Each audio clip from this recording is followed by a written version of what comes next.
Paz do Senhor seja com todos, amém? Glória ao Senhor Jesus. Sempre é um motivo de felicidade a gente poder estar junto, louvando ao Senhor, exaltando a Deus. E eu sou fominha para pregar, sempre falei isso. Aonde me chamam para pregar, eu vou.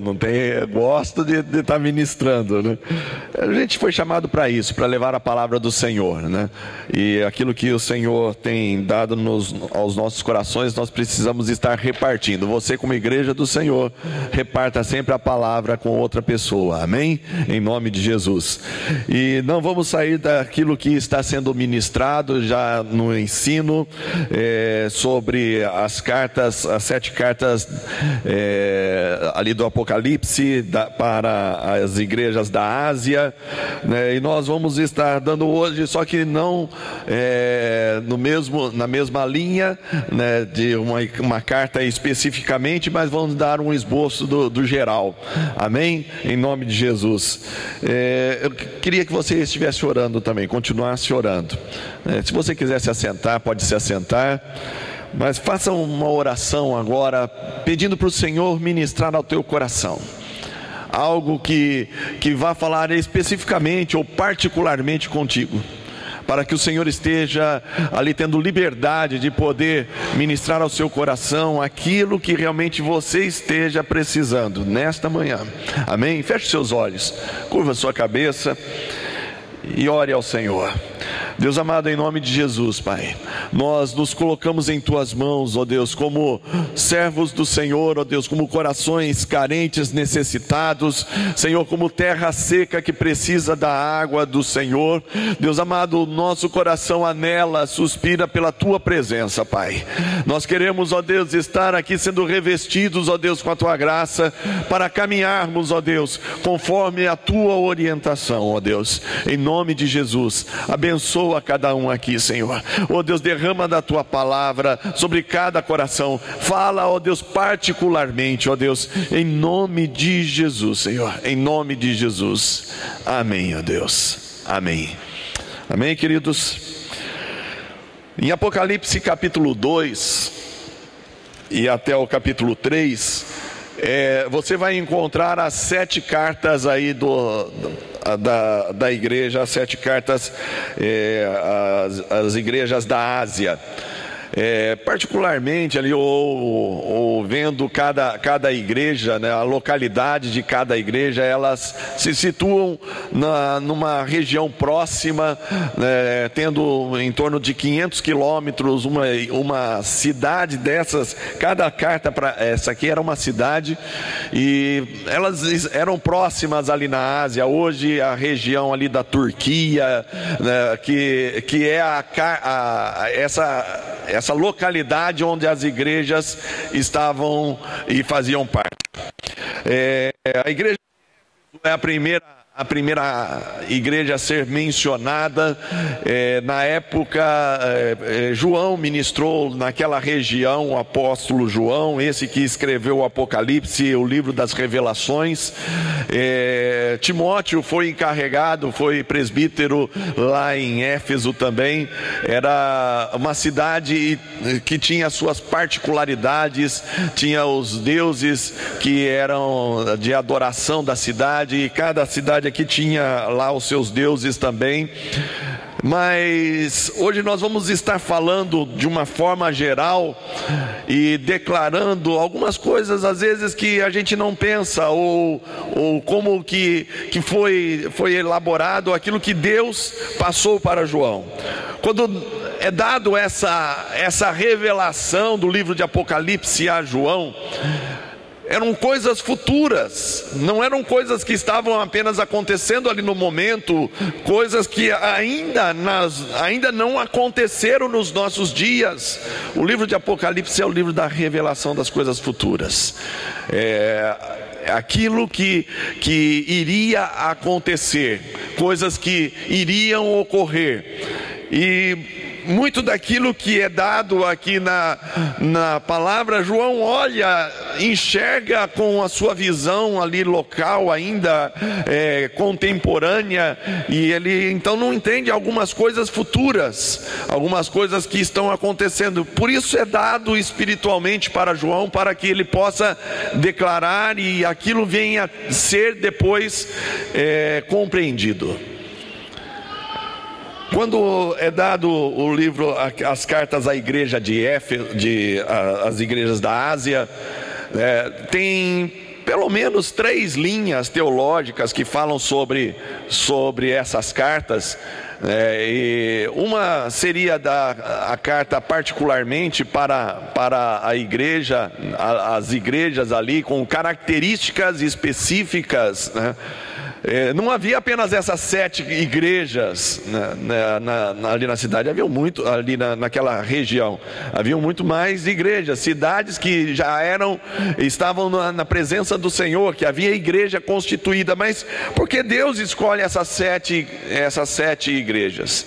Por causa de características talvez específicas daquela cidade, daquela igreja naquela cidade, que precisavam ser trabalhadas também espiritualmente, e isso deixado como legado para que fosse tratado no coração de cada um em todas as épocas, em todas as circunstâncias, Deus trabalhando, né? Então ali uma característica específica daquela localidade, a igreja que estava em Éfeso, a igreja que estava em Esmirna, a igreja que estava em Pérgamo, em Sardes, e cada uma das igrejas tinha uma particularidade que precisava ser tratado talvez no momento. Essa linha teológica trata desta forma, né? Mas não apenas para o momento, mas também para um legado para a humanidade, para ser tratado em todas as épocas, eras, né, da história da humanidade ou da história da igreja. A gente até vê justamente isso quando Deus chama Abraão pedindo Isaac como sacrifício. Deus não estava justamente querendo Isaac em sacrifício, mas era uma representação ou algo que iria acontecer futuramente. Naquele exemplo natural, Deus estava falando de algo espiritual. Ele fala, quando chama, vocês bem lembram da história de Abraão e Isaac, que eles Deus fala para Isaac ser sacrificado, e Abraão vai para sacrificar Isaac. Leva o cutelo, leva o fogo, né, mas a oferta não tinha. Isaac já meio, né, ressabiado, fala assim, olhou todos isso aí e falou assim: olha, a gente está indo sacrificar a Deus, a gente está indo fazer uma oferta ao Senhor, a gente está indo para adorar a Deus, está aqui o fogo, está aqui a faca, o cutelo, mas, pai, cadê a oferta? A resposta de Abraão foi bem clara, bem ali, de fé realmente. Ele falou: Deus proverá para si a oferta, o sacrifício.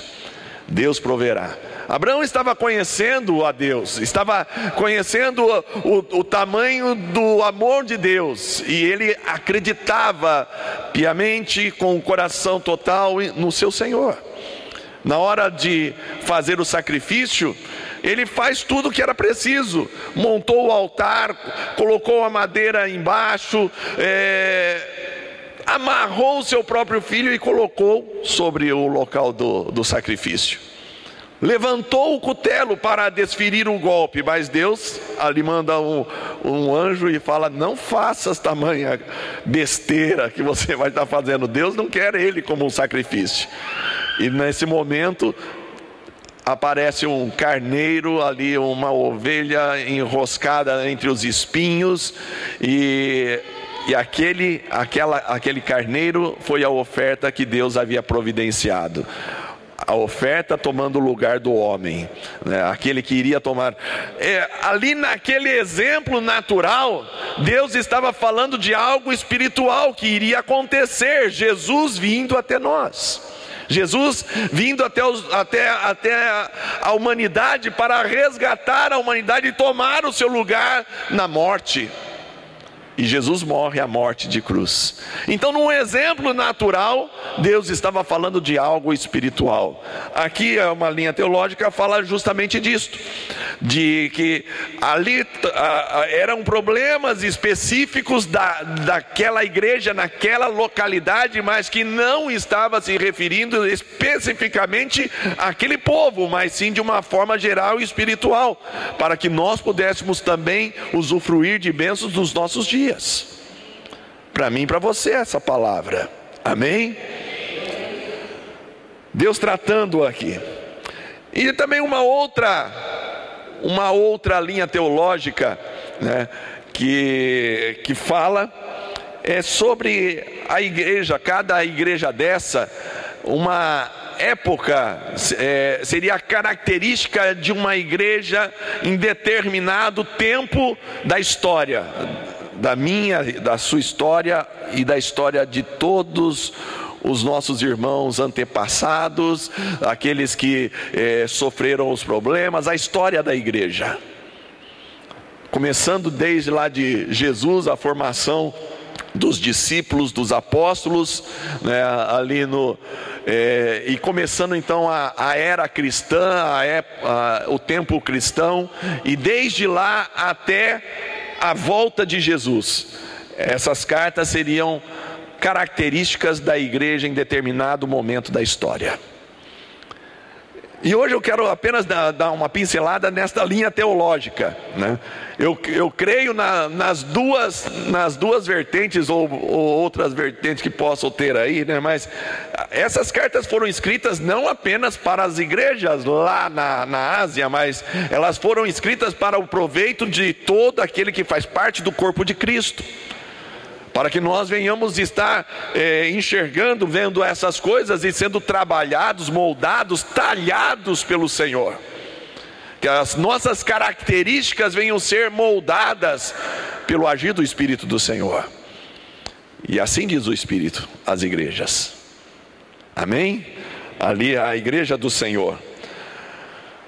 Não vou falar, porque o pastor Elber já está trabalhando nisso aí, falando de cada carta em particular. Então vou dar essa esmiuçada sobre essa característica que seria das épocas da igreja passando sobre a face da terra.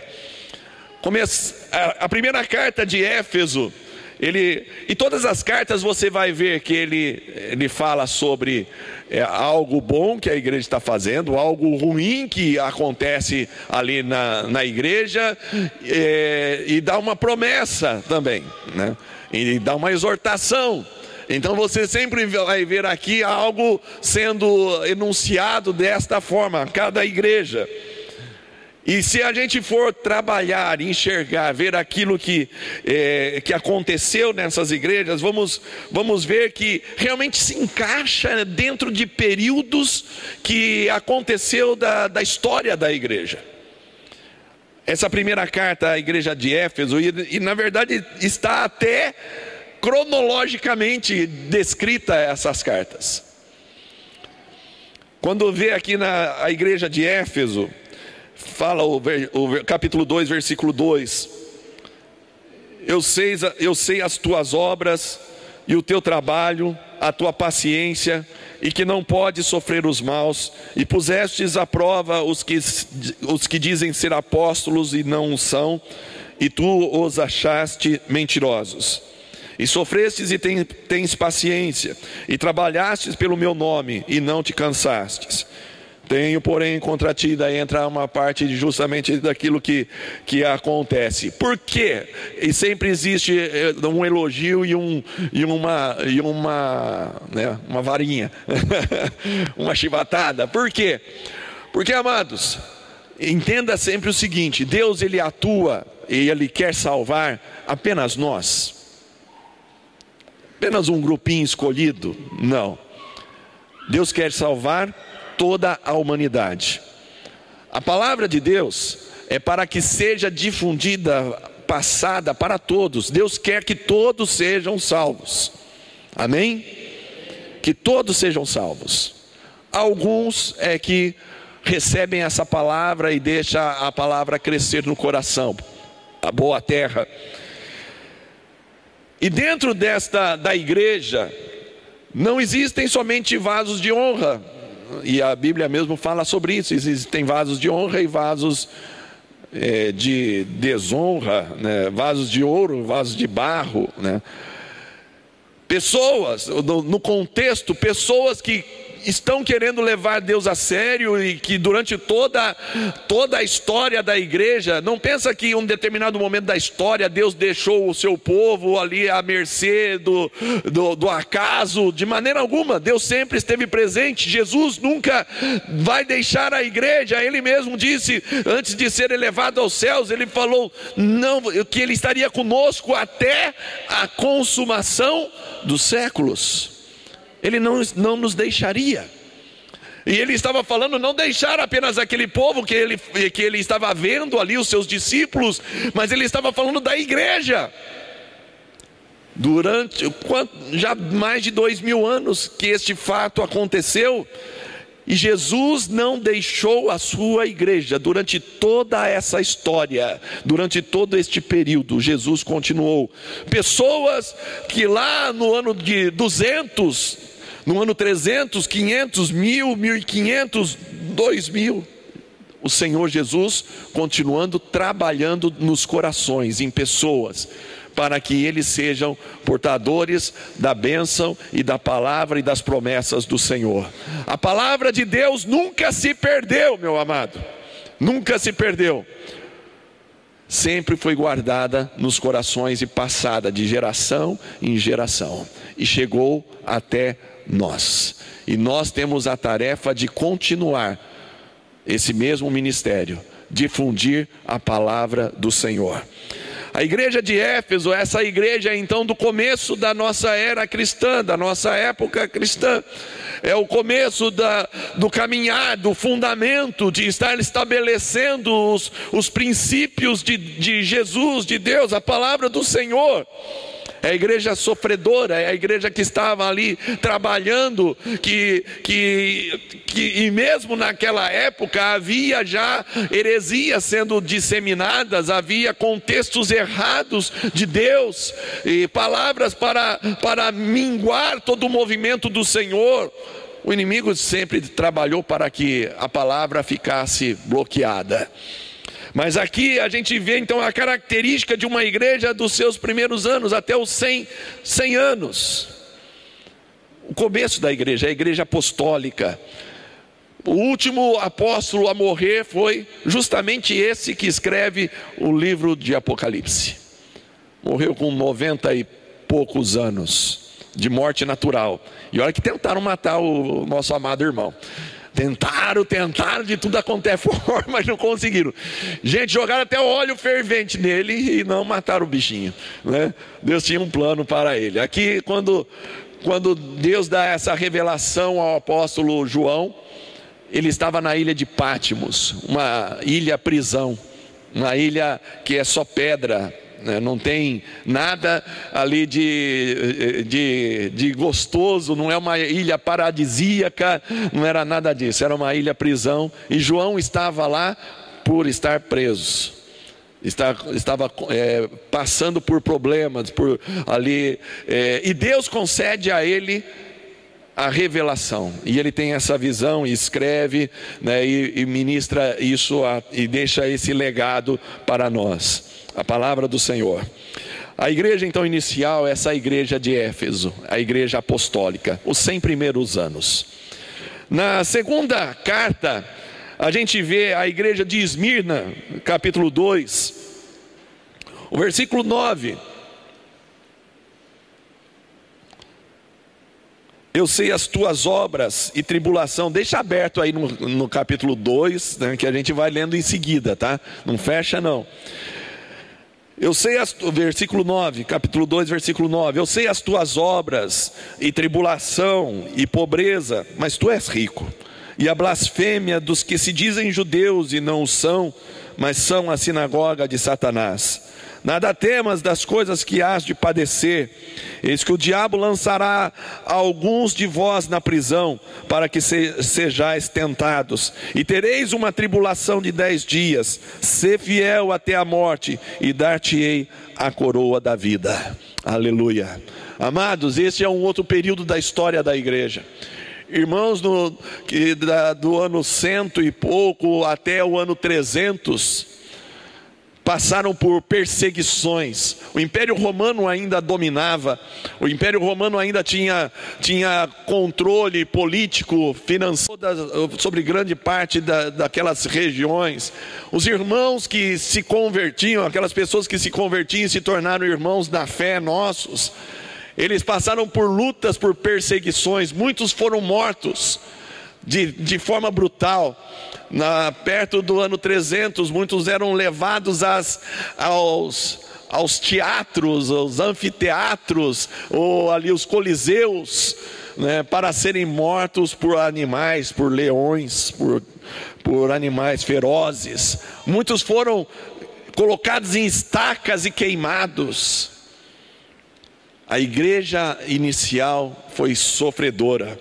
E aqui ele está se referindo, quando fala a igreja de Esmirna, essa igreja que iria realmente passar por esses problemas. E aconteceu no ano de 100 e pouco até 300 e pouquinho, passaram por grandes tribulações, morte realmente. E por isso que há uma palavra de encorajamento para aqueles irmãos. Fala assim: sê fiel até a morte, e dar-te-ei a coroa da vida. Aleluias.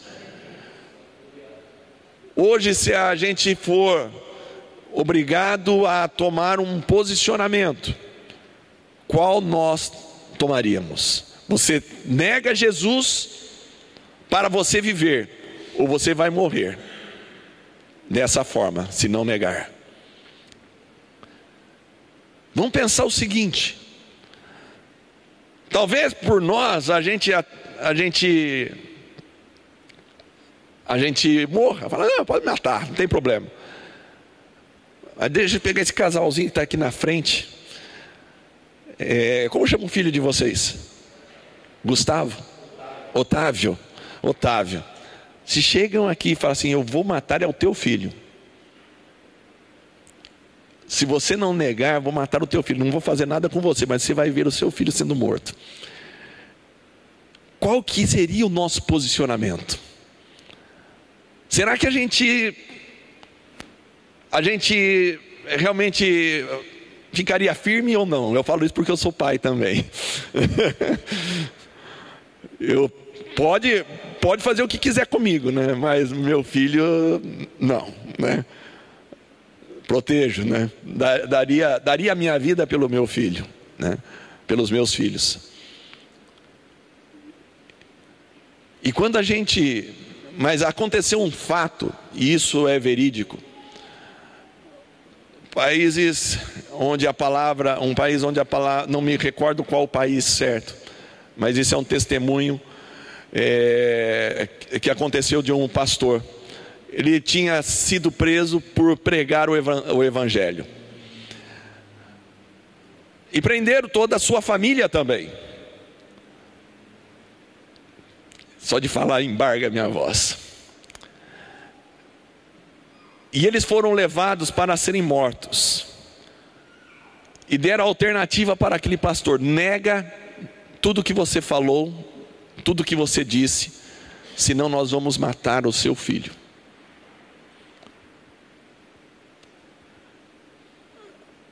Aquele pastor ficou naquele momento,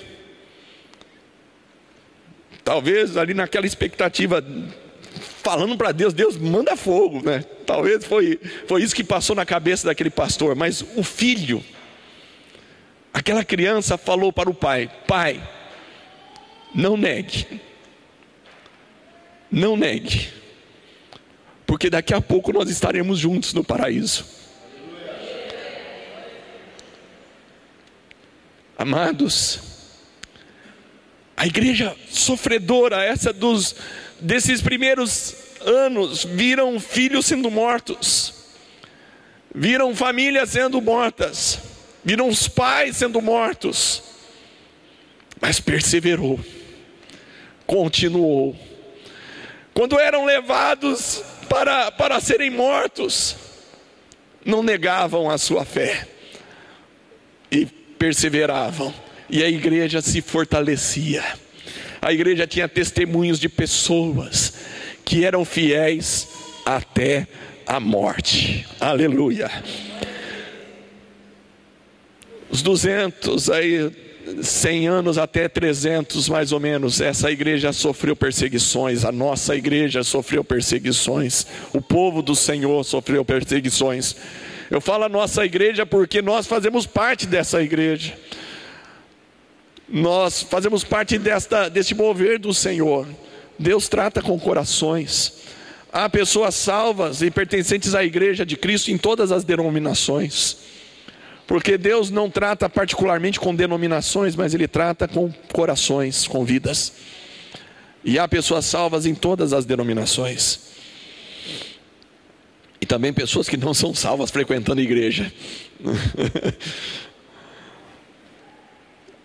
A terceira carta à igreja de Pérgamo, é essa carta que vai do ano 300, mais ou menos, até o ano de 1500.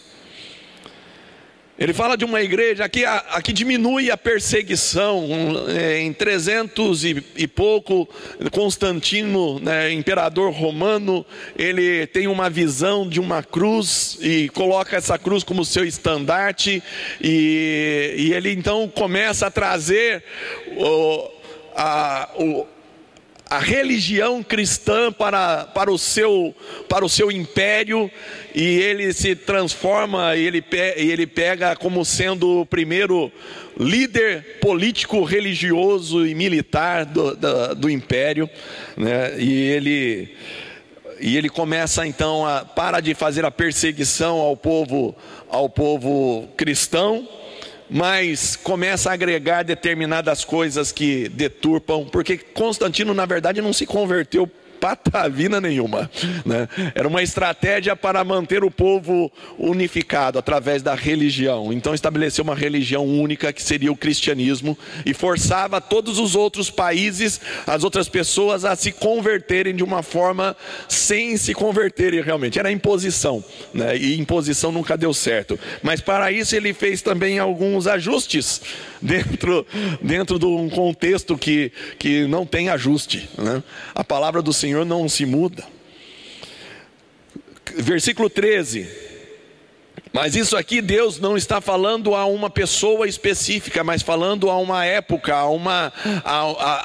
a igreja que estaria participando deste período.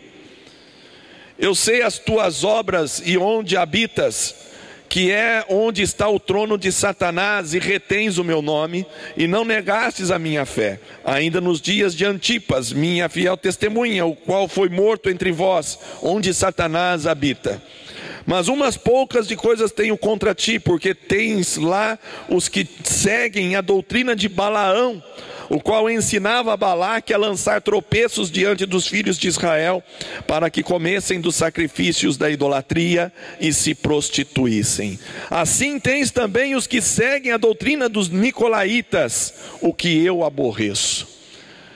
Tudo isso eu sei que o pastor Elber vai estar falando também aqui no contexto depois mais a miúde, mais específico. Mas aqui começa a haver um enxerto de determinadas coisas que não eram coisas do Senhor. Começam a haver a colocação dentro de doutrinas, de ensinos, de distorções da palavra, né? Aqui fala a doutrina de Balaão, que ensinava Balaque a lançar tropeço diante dos filhos de Israel. Quando a gente olha lá para Balaão, ele foi contratado para amaldiçoar o povo de Israel, e não conseguiu amaldiçoar.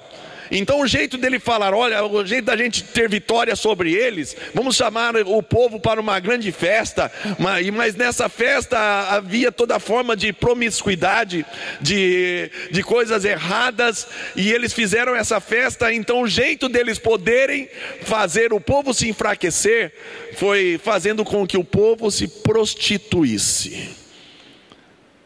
E aqui começa então a haver a prostituição do ensino verdadeiro, da palavra. Nessa época, nesse tempo, a igreja se enfraquecendo, pessoas, mas notem sempre, amados, cada repreensão de Deus, ele enxergando num contexto.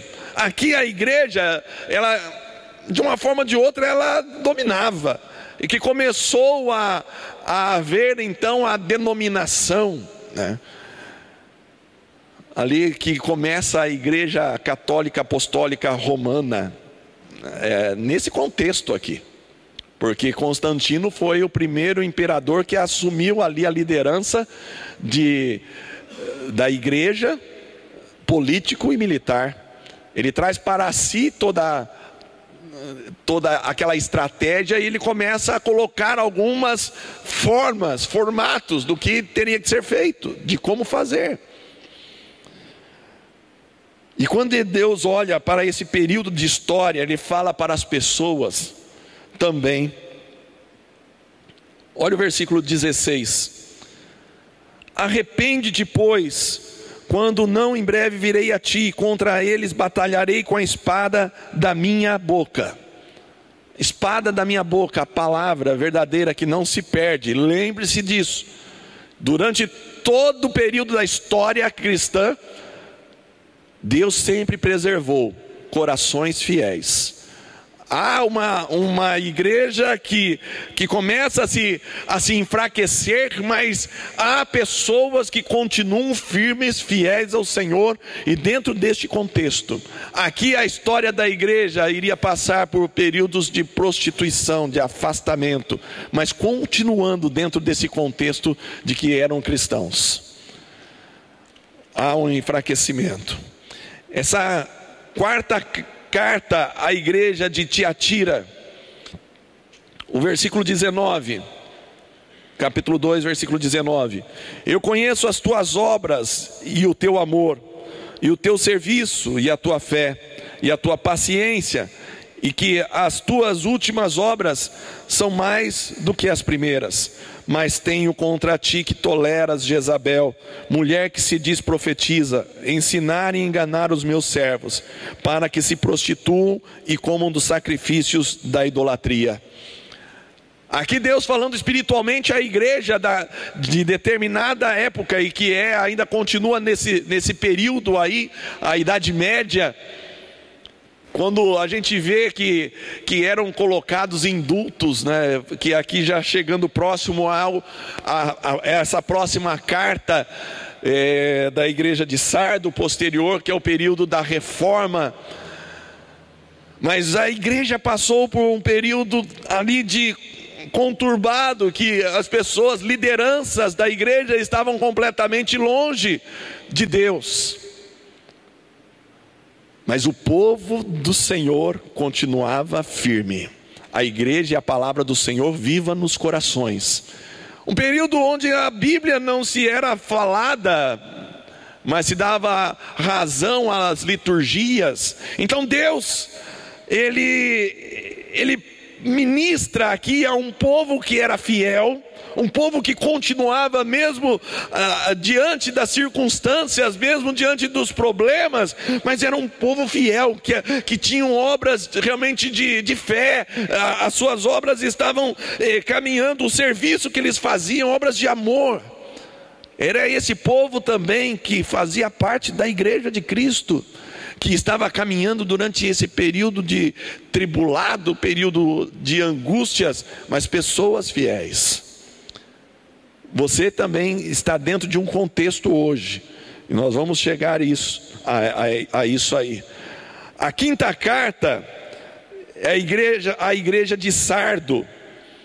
Já é aí do período de 1600.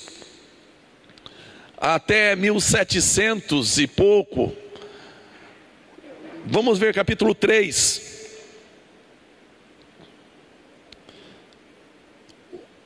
O versículo 2: Sê vigilante e confirma os restantes que estavam para morrer, porque não achei as tuas obras perfeitas diante de Deus. Lembra-te, pois, do que tens recebido e ouvido, e guarda-o, e arrepende-te. E se não vigiares, virei sobre ti como um ladrão, e não saberás a que hora sobre ti virei. Mas também tens em Sardo algumas pessoas que não contaminaram seus vestidos, e comigo andarão de branco, porquanto são dignas disso. O que vencer será vestido de vestes brancas, e de maneira nenhuma riscarei o seu nome no livro da vida, e confessarei o seu nome diante de meu Pai e diante dos seus anjos. Pessoas fiéis. Começa esse período aí, 1600 a 1700 e pouco, o período da reforma protestante, Martim Lutero e outros, né, João Hus, outros que batalharam pelo avivamento da palavra, que olharam para tudo aquilo que estava acontecendo dentro daquele contexto religioso e viram que não condizia realmente com a palavra do Senhor, porque a palavra de Deus ainda continuava viva. O Senhor, a promessa do Senhor lá foi que não deixaria a sua igreja, estaria com a sua igreja até a consumação dos séculos. E isso acontecendo, Deus sempre preservando homens fiéis, pessoas fiéis, uma igreja vitoriosa no caminho dentro de tantas lamúrias e dificuldades. Aqui nesse contexto da carta da igreja de Sardo seria esse período da reforma protestante. A sexta carta, a igreja de Filadélfia, aí já do ano 1700 e pouco até 1800 até 1800 e pouco, até quase 1900. Lê lá, capítulo 3, versículo 8. Eu sei as tuas obras, eis que diante de ti pus uma porta aberta, e ninguém a pode fechar. Tendo pouca força, guardastes a minha palavra e não negastes o meu nome. Eis que eu farei aos da sinagoga de Satanás, aos que se dizem judeus e não são, mas mentem. Eis que eu farei que venham e adorem prostrados a teus pés, e saibam que eu te amo. Como guardastes a minha palavra, como guardaste a palavra da minha paciência, também eu te guardarei da hora da tentação que há de vir sobre todo mundo, para tentar os que habitam na terra. Eis que venho sem demora, guarda o que tens, para que ninguém tome a tua coroa. Ao que vencer eu farei coluna no templo do meu Deus, e dele nunca sairá. Escreverei sobre ele o nome do meu Deus e o nome da cidade do meu Deus, a nova Jerusalém, que desce do céu do meu Deus, e também o meu novo nome.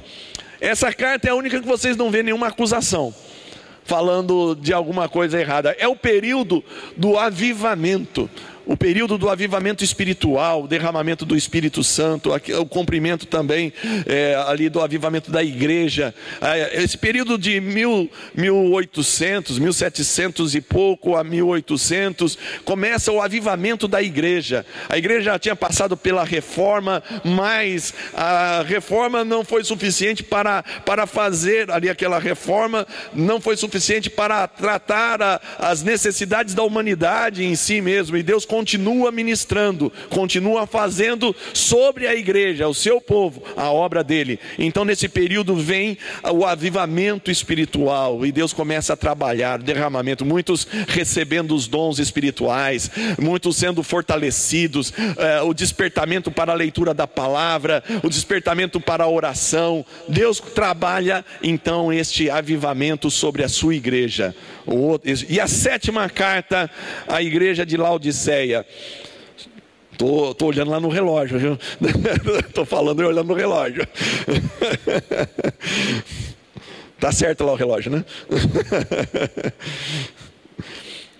A sétima carta, eu sei as tuas, versículo 15, capítulo 3, versículo 15. E amados, esse é o período crítico. Eu sei as tuas obras, que nem és frio nem quente. oxalá foras frio ou quente. Assim porque és morno, e não és frio nem quente, vomitar-te-ei da minha boca. Como dizes, rico sou e estou enriquecido, e de nada tenho falta, e não sabes que é um desgraçado e miserável, pobre, cego e nu. Desgraçado aqui não é palavrão não, tá, gente? A gente fala assim, é desgraçado, né? Parece que está xingando, né? Desgraçado quer dizer sem a graça de Deus. Uma pessoa que está sem as benécias, as coisas boas do Senhor, o favor imerecido de Deus, sem a graça, desgraçado, tirando a graça, aquele que está sem a graça do Senhor. Amém? Só para a gente entender. Versículo 16: assim porque és morno e não és frio nem quente, vomitar-te-ei da minha boca, né? Aí agora o versículo 18: aconselho-te que de mim compres ouro por vestidos brancos, para que te vistas, e não apareça a vergonha da tua nudez, e que unjas os teus olhos com colírio para que vejas. Eu repreendo e castigo a todos quantos amo. Sê, pois, zeloso e arrepende-te. Versículo 20: eis que estou à porta e bato. Se alguém ouvir a minha voz e abrir a porta, entrarei em sua casa, e com ele cearei e ele comigo. Versículo 21: ao que vencer lhe concederei que se assente comigo no meu trono, assim como eu venci e me assentei com meu Pai no seu trono. Essa carta ainda não se fechou. Essa é a nossa época que estamos vivendo. E amados, quando você vê esses versículos, você vê claramente que é a característica da igreja nos nossos dias. Daí você começa a entender que dentro de um contexto geral, Deus está tratando com todo o povo. Quando ele fala aqui, ele não está já descartando pessoas, mas ainda vejo no coração de Deus a ânsia pela conversão e pela transformação. Aconselho-te que compres de mim. Ele fala assim: arrepende-te. Eu repreendo e castigo a todos quantos amo. Sê, pois, zeloso. A gente vê um contexto de história que está acontecendo nos nossos dias. Uma igreja morna, mas dentro da igreja morna, dentro desse contexto, ele fala também de pessoas fiéis. Sempre vai acontecer isso em toda a história da igreja. Uma igreja que é meia boca, né? Pessoas, porque são pessoas. E aqueles que são fiéis, que caminham na sinceridade. Hoje se fala muito sobre o enriquecimento material, e coloca isso como parâmetros da vida cristã. Se você é abençoado, se você tem um iate, se você tem um avião supersônico, se você tem isso, se você tem aquilo, se você tem aquilo, outro. Os parâmetros para se falar que uma pessoa é abençoada. É uma igreja que se acha rica, mas não sabe que é o quê? Desgraçada, pobre, cega, nua. Contextos que nós estamos vivendo, amados. Essa carta ainda não se fechou. É a que está ocorrendo. E a gente vê que exatamente é o que está acontecendo. Por isso que eu vejo que esses contextos históricos realmente são reais. Que essas cartas também aconteceram em determinada época da história. Hoje, mais do que nunca, a gente vê isso acontecendo. A igreja saiu daqueles avivamentos, que buscavam a Deus com sinceridade, e hoje está mais no oba-oba.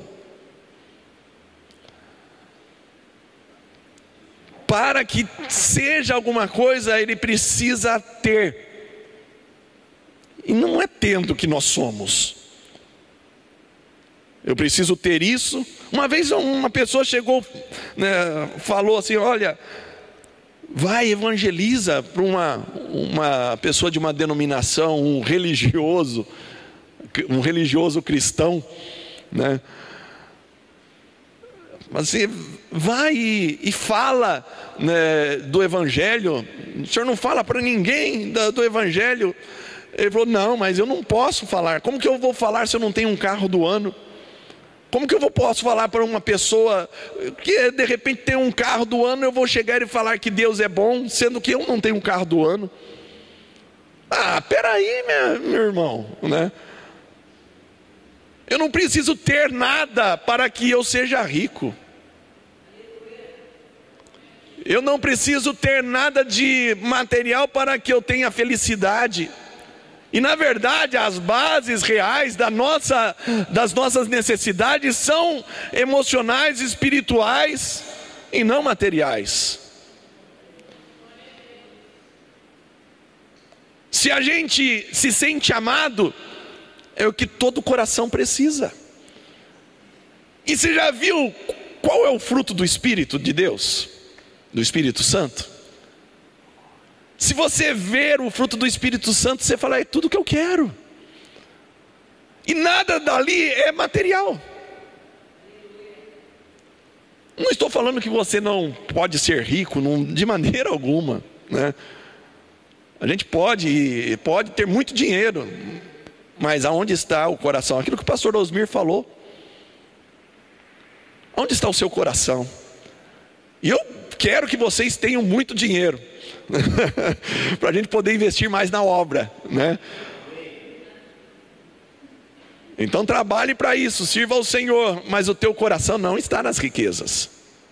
O teu coração tem que estar em Deus, que é o dono de todo o ouro, toda a prata e todo o gado sobre a face da terra.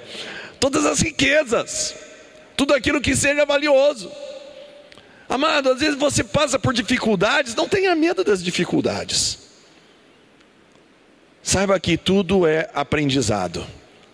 Confia sempre. Traga cada um desses versículos, as promessas de Deus para a sua vida, também dessas outras cartas. Ser fiel até a morte e dar-te-ei a coroa da vida. As promessas de Deus têm que estar vivas no teu coração. Não podem ser desperdiçadas. Viva em amor, em comunhão com o seu irmão. Esteja trabalhando para que cada um esteja sendo suprido. Que o contexto de Deus e a doutrinação do Senhor esteja no seu coração. Deus precisa estar trabalhando em nós. Amém? Fala para o teu irmão, ó, Deus te ama e quer te ver cada dia mais feliz. Eu creio nisso, meu querido. Deus tem trabalhado para que nós venhamos ser felizes.